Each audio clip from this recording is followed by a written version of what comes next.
Kochi smart city പദ്ധതി ഉപേക്ഷിക്കാൻ ടി-കോമിന് സർക്കാർ നഷ്ടപരിഹാരം നൽകുന്നത് സംശയങ്ങൾക്കിടയാക്കുകയാണ്. പദ്ധതി പൂർത്തിയാക്കാത്ത കമ്പനിയിൽ നിന്ന് സർക്കാരിന് നഷ്ടപരിഹാരം ഈടാക്കാൻ വ്യവസ്ഥയുണ്ടെന്നിരിക്കെയാണ് അങ്ങോട്ട് പണം നൽകുന്നത്. സർക്കാർ നീക്കത്തിൽ ദുരൂഹത ആരോപിച്ച് പ്രതിപക്ഷം രംഗത്തെത്തിക്കഴിഞ്ഞു.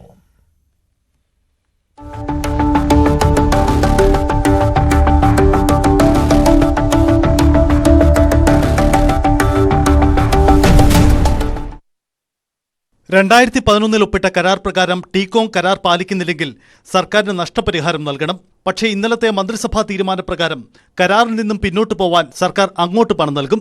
ഇത് നിശ്ചയിക്കാനാണ് സമിതിയെ നിയോഗിച്ചത്. 13 വർഷം സംസ്ഥാനത്തിന്റെ IT സ്വപ്നങ്ങളെ പിന്നോട്ടടിച്ച കമ്പനിക്ക് എന്തിന് പണം നൽകണമെന്നതാണ് ചോദ്യം.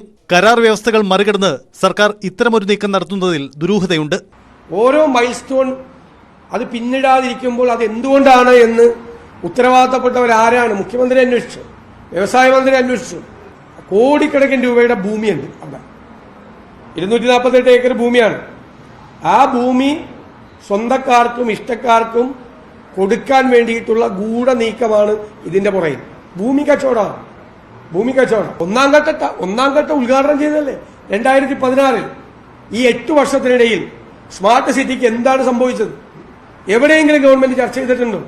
ഒരു മന്ത്രിസഭാ യോഗം കൂടി ഇതിൽ നിന്ന് പിന്മാറാനും ടി-കോമിന് നഷ്ടപരിഹാരം കൊടുക്കാനുമുള്ള തീരുമാനം എന്തിന്റെ അടിസ്ഥാനത്തിലാണെന്ന് കേരളത്തിലെ മുഖ്യമന്ത്രി ജനങ്ങളോട് പറയണം. ലാൻഡ് വാല്യൂ ഏറെയുള്ള 246 ഏക്കർ ഭൂമി ഒഴിപ്പിച്ചെടുക്കാൻ സർക്കാർ ചില വിട്ടുവീഴ്ചയ്ക്ക് വഴങ്ങുകയാണെന്ന് വാദിക്കാം.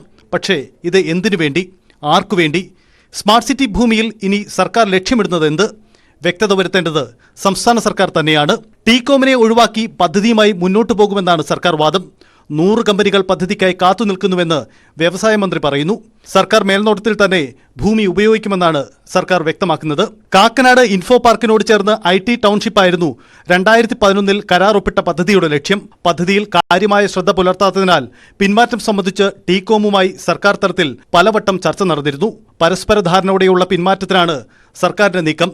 ഇങ്ങനെ നീങ്ങിയില്ലെങ്കിൽ ടി-കോം നിയമനീക്കങ്ങൾക്കൊരുങ്ങുമോ എന്നതും വെല്ലുവിളിയാണ്. 2009 ആലോചനകൾ ആരംഭിക്കുമ്പോഴുള്ള അവസ്ഥയല്ല കാക്കനാട്ടെ ഭൂമിയുടേത്. ലാൻഡ് വാല്യൂ ഏറെ ഉയർന്ന ഭൂമി എങ്ങനെയും തിരികെ പിടിക്കണമെന്ന ചിന്തയാണ് ഇപ്പോഴത്തെ നീക്കങ്ങൾക്ക് പിന്നിലെന്ന് സർക്കാർ കേന്ദ്രങ്ങൾ വാദിക്കുന്നു. പക്ഷേ ടി-കോമിനെ ഒഴിവാക്കി പുതിയതായി ആർക്ക് പരവതാനി വിരിക്കാനാണ് സർക്കാരിന്റെ നീക്കമെന്നതാണ് ചോദ്യം.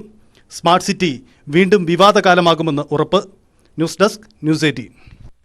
കേരളത്തിന്റെ IT സ്വപ്നങ്ങൾക്കൊപ്പം വളർന്ന പദ്ധതിയാണ് കൊച്ചി സ്മാർട്ട് സിറ്റി. തുടക്കം മുതൽ തന്നെ റിയൽ എസ്റ്റേറ്റ് താൽപര്യങ്ങളുണ്ട് എന്ന് ആക്ഷേപമുയർന്നിരുന്നു. പദ്ധതി ഇപ്പോൾ 246 ഏക്കറിലാണ് വിഭാവനം ചെയ്തിരിക്കുന്നത്. ഇനി എന്താണ് സംഭവിക്കാൻ പോകുന്നത് എന്നതാണ് ശ്രദ്ധാകേന്ദ്രം. ഉമ്മൻചാണ്ടി സർക്കാർ അവതരിപ്പിച്ച ഗ്ലോബൽ ഇൻവെസ്റ്റേഴ്സ് മീറ്റിലാണ് സ്വകാര്യ മേഖലയുടെ പങ്കാളിത്തത്തോടെ IT പാർക്കെന്ന ആശയവും പിന്നാലെ ദുബായ് ആസ്ഥാനമായ ടി-കോം കമ്പനിയുടെ രംഗപ്രവേശവും ഉണ്ടാവുന്നത്. പദ്ധതിക്ക് വേണ്ടി വരുന്ന 246 ഏക്കർ ഭൂമിയുടെ ഉടമസ്ഥാവകാശം ടി-കോം കമ്പനിക്ക് വിട്ടുനൽകാനുള്ള നീക്കം വലിയ എതിർപ്പുകൾക്കിടയാക്കി.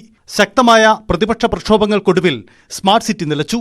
കരാറിൽ ഭേദഗതി വരുത്തി പിന്നീട് വന്ന VS അച്യുതാനന്ദൻ സർക്കാർ സ്മാർട്ട് സിറ്റിയെ പൊടിതട്ടിയെടുത്തു. 2011 യാഥാർത്ഥ്യമായ കരാറിൽ ഭൂമി അവകാശം പൂർണ്ണമായി സർക്കാരിൽ തന്നെ നിലനിർത്തി. കരാറിന്റെ ചുരുക്കം ഇങ്ങനെ: 10 വർഷത്തിനുള്ളിൽ 90,000 തൊഴിലവസരങ്ങൾ സൃഷ്ടിക്കണം, 88 ലക്ഷം ചതുരശ്ര അടി കെട്ടിടം 246 ഏക്കറിൽ ടി-കോം നിർമ്മിക്കണം.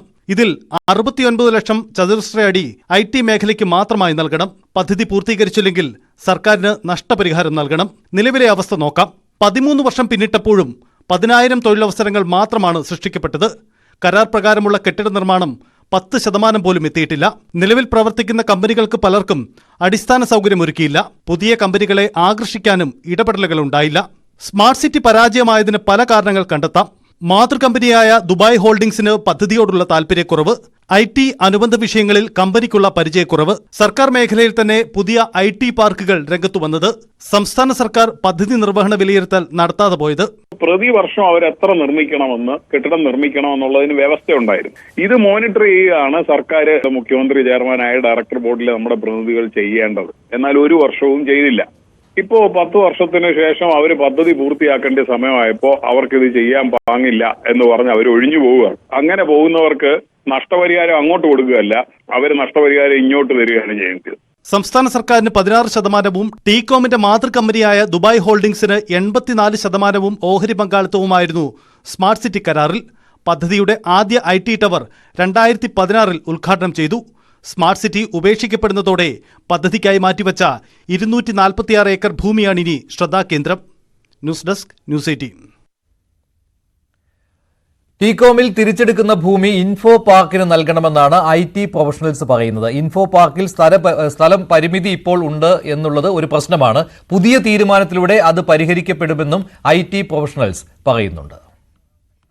ഇൻഫോ പാർക്കിലെ IT പ്രൊഫഷണൽസ് ആണ് ഇക്കാര്യം പറഞ്ഞത്. അവിടെ 246 ഏക്കർ ഭൂമിയിലാണ് സ്മാർട്ട് സിറ്റി. മുഴുവൻ ഭൂമിയും ഇതുവരെ ഉപയോഗപ്പെടുത്തിയിട്ടില്ല. അതിനാൽ തന്നെ ഈ ഭൂമി ഇൻഫോ പാർക്കിന്റെ ഭാഗമാക്കണം എന്നാണ് അവിടുത്തെ IT കമ്പനികളുടെ പ്രതിനിധികൾ ഇപ്പോൾ പറയുന്നത്. അവരുടെ പ്രതികരണത്തിലേക്ക്.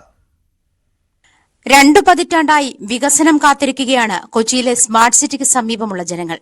പക്ഷേ വാഗ്ദാനങ്ങൾക്കപ്പുറം പദ്ധതി എങ്ങുമെത്തിയില്ല. ഇൻഫോ പാർക്കിന്റെ സ്ഥലപരിമിതി മൂലം 3ാം ഘട്ട വികസനം വൈകുകയാണ്.